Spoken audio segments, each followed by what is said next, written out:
let me explain. I got fed up with seeing all the Amazon bestsellers and not knowing which one's actually the best. So I just got basically all of them. So now I want to see which one's actually the best and which one you should probably stay away from. Okay, I'm not gonna waste your time like the other channels. I'm gonna give you the final results at the beginning instead of at the end. And the best robo vacuum of the 6 I reviewed is Eufy S10. I'll quickly explain how I got this. I have different sections and I rank how each performed in each section on a tier list. Then I give scores to each rank and added up the ranks for each category to see which is best overall. And Eufy X10 excelled in features, maintenance, and was pretty good at Hardfloor, suction, noise, and app, but did below average for the hair test. Now, this is the total score for all vacuums and all sections. Second place was the Roborock Q7, and last place with 1/4 of the score is iRobot i3. You'll see why later. But wait, I'm not done yet. I'm going to give you a bonus recommendation, the essential recommendation, because not everybody cares about the navigation or how terrible the apps are. iRobot. Oh my god, what was that? So I'll get rid of most and leave behind the essentials like the hard floor, carpet, and noise. Because it doesn't matter how good it is if it sounds like a jet engine in your living room. Specs, which is suction area, battery life, and dustbin capacity. Price, including the filter cost, the dust bag cost, and obviously the actual cost of the vacuum. And now I tally up the points from the ranks to give me a new number 1, which is iRobot i3. Really? No, stay away from this. It gave me so many headaches. The first place is actually the Roborock Q5, which is the mid-budget vacuum. It excelled at specs, was good at carpet, and was below average at price. Eufy X10 was still a close second, same with the Eufy 11S, which would be my budget recommendation. But stay tuned till the end where I reveal which brand did the best. Feel free to check out the links in the description to support sponsor-free videos like this. Well, since robo vacuums are so predictable, it should be easy to test them, right? No, come on. No. Oh my. So we're not doing that. I'm just gonna hold the robot in place and kind of push it forward over the mess so we can measure how it does for one pass. And we have 1 teaspoon of flour, oatmeal, and cornflakes for different sizes. And oh my god, the best one was Eufy X10, the most expensive one. Who would have guessed? I'm so cynical now. Wait, what? Roborock Q7 actually did better? They both did amazing on oatmeal and cornflakes, but slightly less flour on the Q7. And remember, we are looking at the middle where the robot suction area is, not the sides. And that's why they both are A. And next, the Q5, you'll see a trend where they have trouble with the flour because the brushes have a hard time, so you need powerful suction. So the Q5 goes to B. And then we have the Eufy X60 because the fiber brushes, it presses the flour into the floor. And the same thing with the 11S, but the 11S left behind a little bit more flour. So both of those share B rank with Q5. And now I want you to picture the perfect score of what it would look like for it to suck up all the flour, cornflakes, and oatmeal, because this is the exact opposite of that with iRobot i3, where it's just dragged all the flour along the path. And that's why it's going in last place, D. But the iRobot Q did better with the flour, but only one that left a little cornflake and oatmeal. So it's going to C. One interesting thing is I thought the fiber brushes was going to beat the pure rubber ones because those don't even touch the ground. But turns out you don't really need it if your suction is the best, which applies to a lot of things in life. Let's take a break and take a look at the features of this military missile. 1 kilogram of downward pressure, 180 RPM, and 12 millimeters of clearance. Well, guess what? It's not a missile. It's the features for the Eufy X10. What am I supposed to do with that information? So that's why I came up with categories that actually made sense. Because instead of using the app, the buttons are so much more convenient. And basically every single robot has it except the L60 with one less and none are the 11S, well, except the power button. Some robots are actually smart enough to have different speeds so they can extend battery life. X10 has up to turbo mode. Same thing with the L60 but not the 11S. Same thing with Roborock Q5 and Q7. And the iRobot Q, but I don't know if it's just me, but I couldn't really get it to change the speed. And lastly, none on the i3 Evo.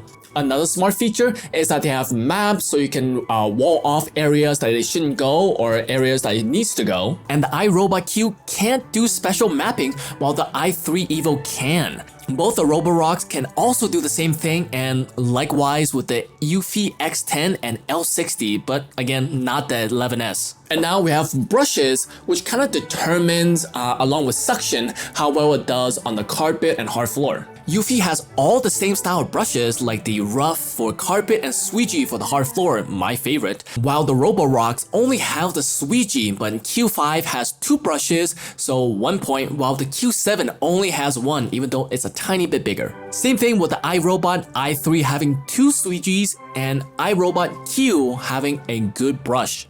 And now the top-mounted LiDAR, which kind of shoots lasers all around to help it see all the areas for better navigation. And Eufy X10 and L60 has it, but again, 11 does not. Same with the 2 Roborocks, but not the same for the 2 iRobots, which a lot of people are upset about. So who knows what iRobot is thinking. And obviously having a dock will fully turn this into an automatic thing now. And iRobot i3 has it, but not the Q. The 2 Roborocks has 1 and the Eufy X10 and L60, but not the 11S. And now for the extras, which are worth 0.5 points each. And the Eufy 11S doesn't have any, L60 has a front cam, and the X10 has a crazy hair detangler front cam with lights, mopping, but it also rotates and lifts. That's crazy. And then the front Roborock has a front cam, but the Q7 also has a mop. Just a regular mop though. And no extras for the iRobot. And this won't impact the points, but I thought it was weird that the Eufy 11 has another power switch at the bottom for some reason. And now I add up the points from all the categories together, and the second place is a tie between Eufy, L60, Roborock Q5, and Q7 with 6.5 points. So they all go in A tier. But the Eufy X10 is our king for 8.5 points, which lands it in S rank. And the third place is iRobot i3 at C along with iRobot Q. And the last place with a whopping 1.5 points, that's crazy, is Eufy 11S. And now for a vacuum that actually avoids the obstacles. The Eufy X10 did the best, and that's why I got first place with a B rank because it hit 2.5 out of 4 targets. 2.5 targets? Let me explain. I used a candle because it's tall enough for the top LiDAR and heavy enough to trigger its bumpers. The box is half the height but bigger, and then the remote is thinner still and the mask is thinnerness. So it could see the remote and sometimes avoid it, but it pushed it around a lot and surprisingly saw the face mask, but hit the box even though it saw it. And lastly, it saw the candle, avoided it, went around it, but clipped it slightly, and then went around it, so I'll count that as 0.5 of a hit. Now the L60 definitely didn't see the remote since it plowed it multiple times. Same with the eye mask, it saw the candle after it bumped it, so it did move it a little bit and it didn't see the box. Better than the 11S, but it still hit them also D rank. Speaking of 11S, this had no regard for anything. It went full speed Sigma plowing through all the stuff. It did not care. This model is definitely like the older ones where you need to pick up everything before turning the robot on. D rank. Let's do both of the Roborocks. They both hit up the mask and both push the remote and also completely ignore the box. But the Q5 pushed the candles and triggered its front bumper before moving around it, and the Q7 was going too slow to trigger the bumper and just pushed the candle. But regardless, both hit all 4 targets, so D rank. And it's the same story with the 2 iRobots. Both didn't see the mask and pushed around the remote a lot, and both trigger the bumpers on the candles and bump the box a lot for both. So again, both in D rank. Well, kind of disappointing, but I don't think it's too big of a deal unless you have like furniture or like things that could get stuck under the Robo Vacuum. The front bumper is good for 90% of the scenarios. This was really hard to measure because the robot won't actually go until the wheels are touching the ground, and when it is, obviously it wants to move forward, so we kind of had it hold it in place on top of the box. And the first place, you guessed it, with Eufy X10 with 1.7 meters per second, we didn't seal the opening for better real-world results. And the X10 is an A. Surprisingly, it got 1.6 meters per second, but the Q7 did slightly worse at 1.4 meters per second, so it gets a B, which is tied with Eufy 11S with 1.2 meters per second. But the next ones are half the speed with the Eufy L60 at 0.6 meters per second, and same with the iRobot Q, so they both go into C. And the last place, we have the iRobot i3 with a measly 0.3 meters per second, and it's getting a D. These are all the speeds, and now we can understand how some did so well on the hard floor and the carpet test, and why the i3 did so bad. Well, now I see why it has such a low rating on Amazon. And now carpet, every kid's favorite way to store Cheeto dust and uneaten glue. So to check all the boxes, I made sure to, again, put flour, oatmeal, and cornflakes. And the best one is the Roborock Q5. It basically got all the cornflakes and oatmeal and did okay on the flour, which will be a theme for this section because the Roborock Q7 also left flour behind, but a tiny bit more oats left over, so they are both going to A tier. Next are the Eufys, with the X10 leaving a bit more cornflake once we lift the vacuum up, so it gets the B tier. Next is the L60. It left a little bit less cornflake, but more oats, and again, focus on the path it did suck, not the stuff around it. So this is also a B. And in a major upset, it is not the Eufy 11S that is following, but actually the iRobot i3, which got last in the suction and hard floor and now got the most flour of all, but left the most cornflakes. Weird. Well, now we know it's not useless, so good job. And it also gets a B. And now the final two with the iRobot Q, and it did suck up flour and cornflakes, but scattered a lot of the oats. And same with the last place, Eufy 11S, but left more oats along its path. So the iRobot is going to C, and the Eufy 11S is C-. Honestly, none were crazy bad, so we didn't have any D ranks, but none of them got all the flour. But to give some perspective, even a cordless vacuum with way more power was unable to get all the flour in the carpet in one go. It takes multiple passes for it to get it all. So unless you mount a mini jet on these, wait, didn't the Dyson do that? And isn't it really, really bad? Let me know if you want me to review that in the future. And to show how important this section is, I'll put my TV at normal listening levels and let you guess when the vacuum starts up. That wasn't loud at all. What was I worried about? Well, that was the loudest vacuum, Roborock Q7 at 70 dB. And thank God some of these have multiple speed options, so we also have multiple noise options. But that's only for some, so let's start with the ones that only have one speed option. The Eufy 11S with 66 dB. Even though the iRobot has multiple speed settings, I couldn't get the i3 to work. So it's just the same at around 66 dB. But the iRobot Q was able to get down to 57 dB. And now for the rest of them. Here's a chart for the lowest noise settings, and the iRobot Q7 is also the lowest at 54 dB. Now let's use the living room example again for the lowest noise option. If you really look into companies like UHC, and these are like all people that can't go through all this just to make sure. Much better. And now the chart for the highest noise levels. So the Q7 is the loudest at 70 dB along with the Eufy L60. So in order to give an objective rating, I got the average by adding up the low noise and the high noise for each vacuum. And this is the chart for the final speeds. The quietest is the iRobot and Eufy X10 at 59, so they were both A, Roborock Q5 and Q7 at 62 and 62.5, so both are B, and the iRobot i3, Eufy L60 and 11S was 65 and 66 dB, so C for all. Even the best ones weren't really that quiet, so that's why I didn't give any S's, but I will be reviewing a lot more robo vacuums in the future, so sub to this channel and maybe I'll find one that's really quiet in the future. Nobody cares about maintenance until you're the guy who buys the iRobot i3, gets something stuck inside, tries to get it out, but because it doesn't open fully, you can't get all the way in. Don't be that guy.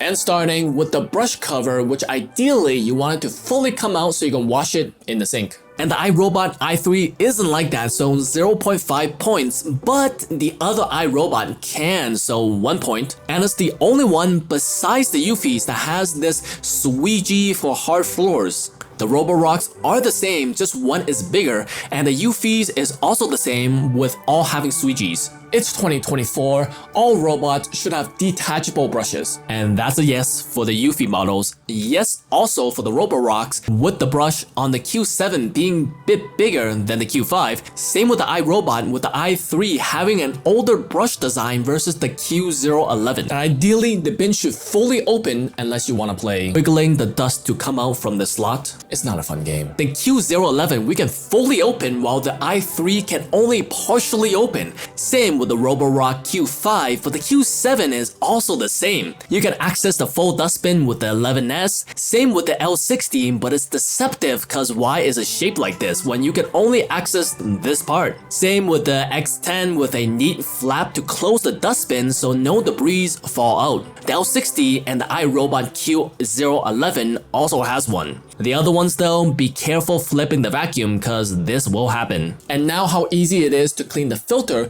but it also needs a pre-filter because it massively increases the lifespan. And for the X10, a pre-filter and it's removable. Same with the L60, but it's a bit harder to get to.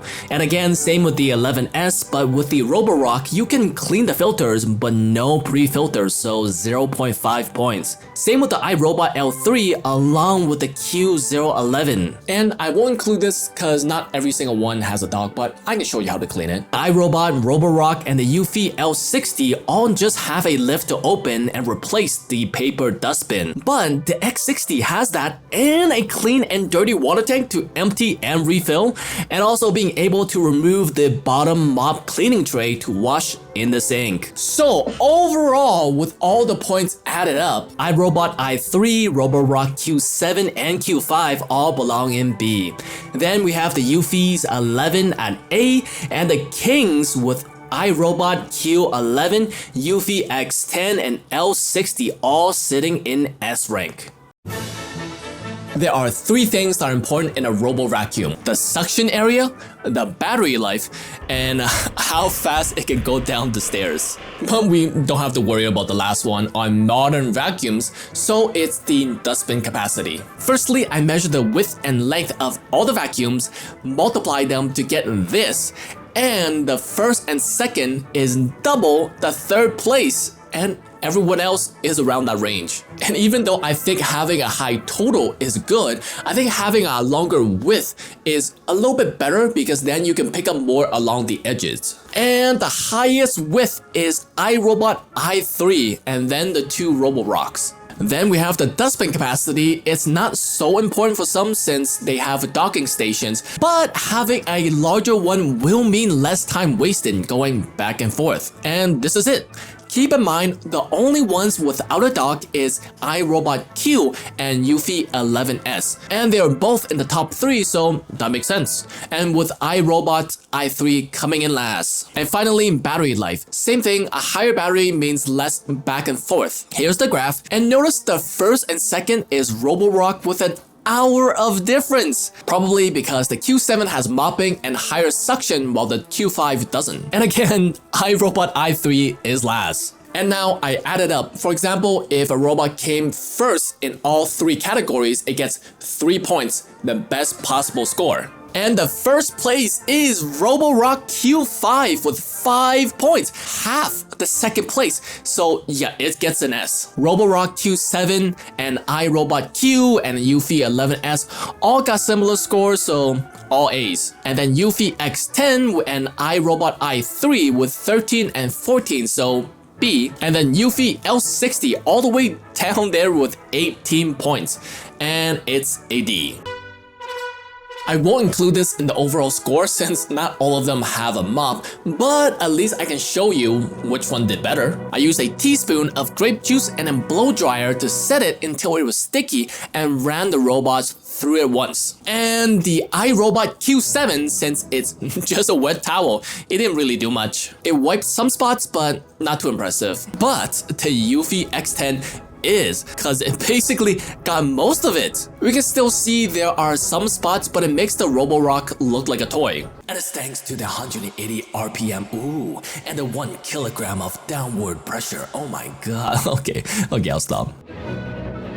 Someone once told me it's not about the money. Later on, they went to jail for tax fraud. So it's always about the money. And with inflation, the prices are not getting cheaper because the Q7 is more expensive than the Eufy X10, even though the X10 has an extra spinning mop, auto cleaning mop with clean and dirty water tanks. And then we have the Q5, L60, and i3 with similar prices, and 11S and iRobot Q being the budget.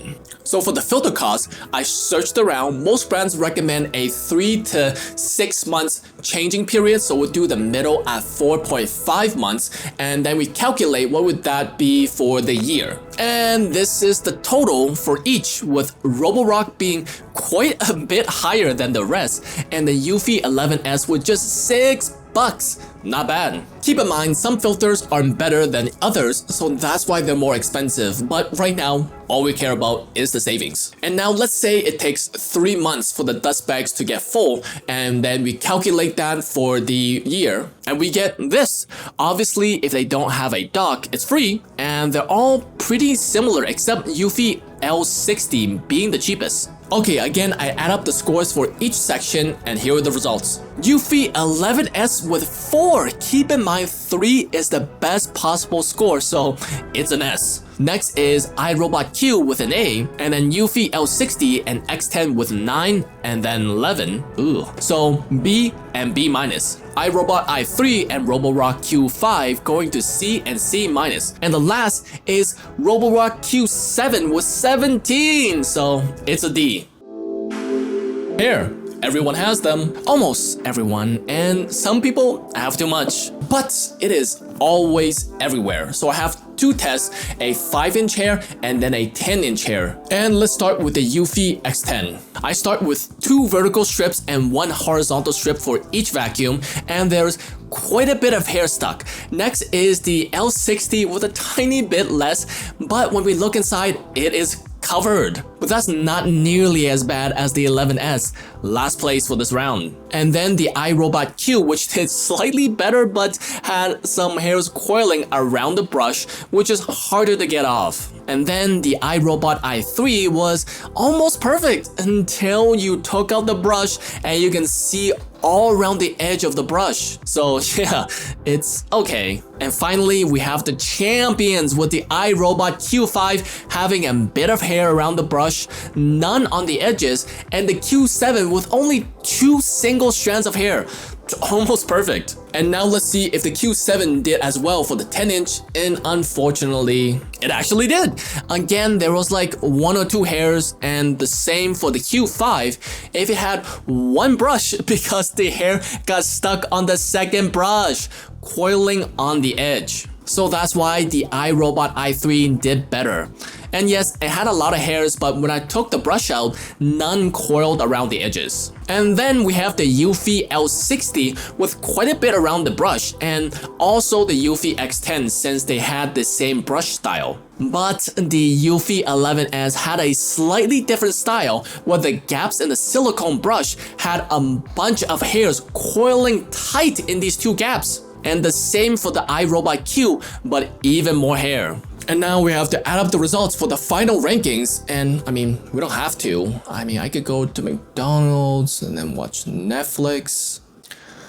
Okay, and the first place is not a surprise. It's Roborock Q7 and S and Q5 in A. I mean, they advertised these as hair tangle free, so if they didn't, it would be pretty bad. And iRobot i3 are similar, but not as good as B. And the rest all has similar designs, so they are in C and D, with Eufy 11 S being last.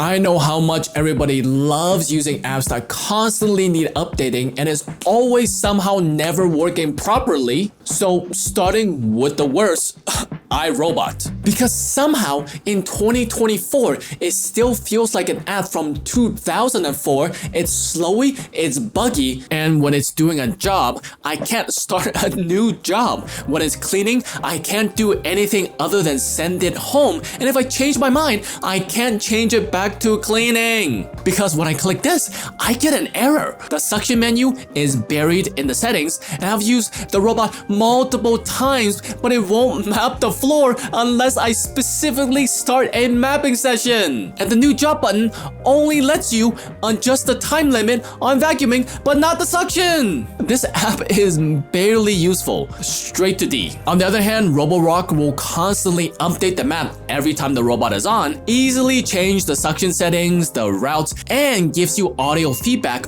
on the robot when the changes are made. You can change the dock empty settings, show the status on accessories, do not disturb, can tell the robot to go to a specific spot on the map, just like how Google Maps works, and has a literal remote control. This is so much better, but I don't know if I'm jaded from the iRobot or if every other robot cleaner app is like this, so let me review the Eufy before I give my rankings. The Eufy also has constant map updates and audio feedback with easy to access vacuum, mop settings, auto mode, easy base station function and settings, along with water level detect, remote control, and also do not disturb. And lastly, the accessory checks are also there. And honestly, they're both really good, but I didn't see anything that was a major standout, so I guess both an A.